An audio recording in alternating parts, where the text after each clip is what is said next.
ngo u Rwanda ni ruto. Byatangiye abasaza babiri bari mu kabari basangira ikirahuri bishimye cyane. Umusaza wa mbere abaza mugenzi we ati ese ko mbona amaso ataraya wavukiye? Undi ati navukiye muri Kigali. Umusaza ariyamirira ati yeye, ati sinakubwiye ko amaso ataraya. Arakomeza ati none se wizehe? Ati wabona twariganye. Undi ati nize Butare. Wa musaza arahaguruka akoma amashyi aramuhobera ati nanjye nuko. Ati wabona tuziranye ku ishuri nyamara. Undi aramusubiza ati none se wavutse ryari? Amubwira amatariki yavukiyeho naho yavukiye. Undi ati aha, ati burya u Rwanda ni ruto koko? Ati nanjye nuko. Undi ati reka sha.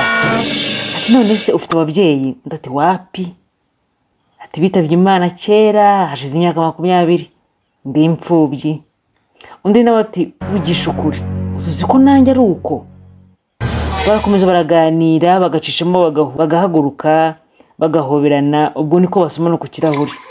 Ariko ibyishimo byari byabarenze basakuza nk'abantu banezerewe koko. Nuko manager wako kabari abaza umuseriveri ati hano se habaye ikihe kirori? Seriveri asubiza manager ati niza mpanga z'abasaza zongeye gusindira ahangaha. Ngayo nguko.